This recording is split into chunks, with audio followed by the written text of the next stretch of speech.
Very much. So I'll be starting on proximal 1/3 tibia nail fractures for nailing.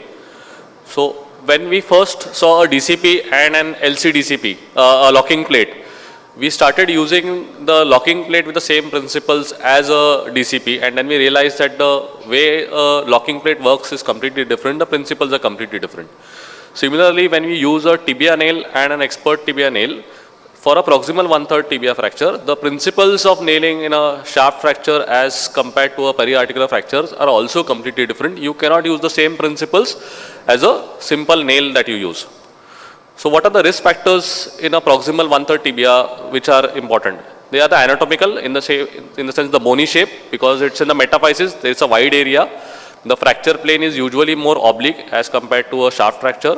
The muscle forces acting are different. You have a lateral valgus force, the medial side doesn't have any attachments. You have the proximal patellar tendon attachment which flexes the proximal fragment.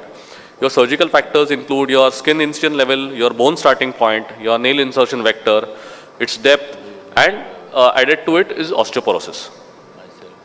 So what are the anatomical factors? There is a wide medullary proximal canal which causes the nail to toggle in that wide area. You have an eccentric tibial canal in which the metaphyseal center and the diaphyseal center might not coincide, and you have a triangular cross section which tends to put the nail more posteriorly rather than anteriorly. So what I mean by tibial eccentricity is, if you see over here that the center of the metaphysis and the center of the diaphysis is slightly different, so you need to take that into account when you take the entry point. If you see that the metaphysis is very wide, so there is still, even in spite of fixation with screws, you still can have toggle of the nail in the proximal 1/3 fragment. Your cross section is triangular, so the nail tends to go in a more spacious posterior area rather than the anterior 1/3, which is ideal area. The next important point is the fracture plane and the deformity rule. So usually the fracture tends to deform toward the short side or the blunt side. So in a lateral open fracture, there is a valgus deformity risk, while in a medial open fracture, there is a varus deformity risk. What I mean to say is that if you see the fracture line, the proximal most part of the fracture is on the lateral side, so it will tend to open on the lateral side.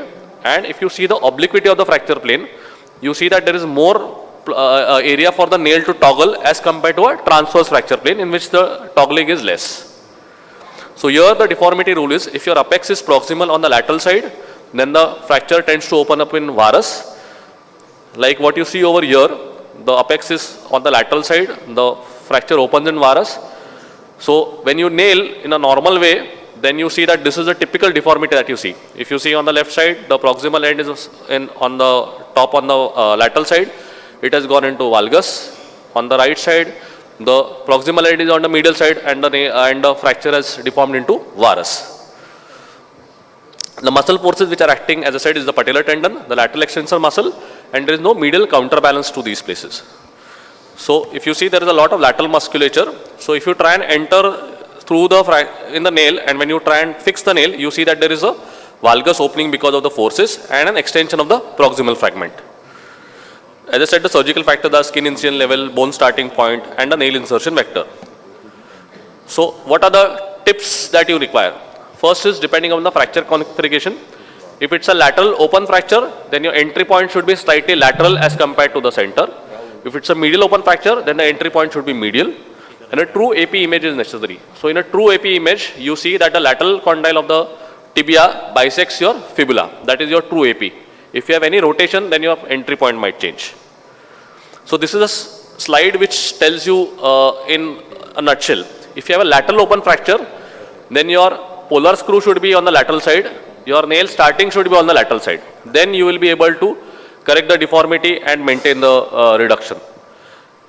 So as I said, in the AP view, you have to have a proper AP view, and the entry should be lateral in a lateral open fracture, medial in a medial open fracture.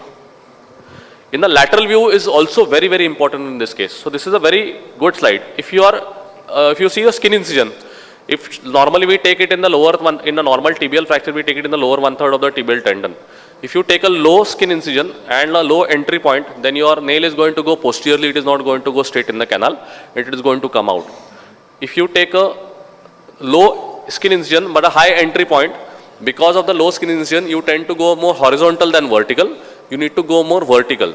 So the correct way to do it is take the incision as high as possible if you are using an infra-patellar approach, so that you take the skin incision higher and the bone incision also is just on the slope of the anterior tibia, and you can use the supra-patellar area.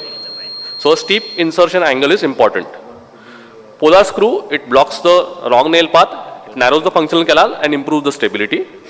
So in a lateral, as I said, open fracture, you should use it laterally, and posteriorly for posteriorly for taking the nail anterior, and in lateral open you should use lateral, in a medial open you should use medial. If you use the polar screw correct, but if your entry point is wrong, still the fracture is going to go into deformity. So you have to get both of them correct to get a proper reduction and maintain a proper reduction. The other ways of doing it is in an extended or semi-extended position. You can use a temporary external fixator, you can use a small plate to assist your reduction, and you can use multiple proximal locking screws. So semi-extended position, you should use a supra-patellar entry nail, and multiple locking options should be available in the nail, which is there in the expert tibia nail. So this is the supra-patellar entry. So this is a small case. You see that it has been fixed by a nail with multiple proximal screws. There is still a little bit of valgus which is there, but since it was there was a comminution, it healed well, and this is the function of the patient. So identify the true AP view. If it is medial open, use a medial entry point and a medial polar screw. Lateral open, lateral entry point and a polar screw, and get a good entry point. So all these points are very important. This is the last slide. If you keep this in mind, you will not make an error. I thank Dr. Ashish Fadnis and Dr. Sachin Kaya for helping me with the case. Thank you.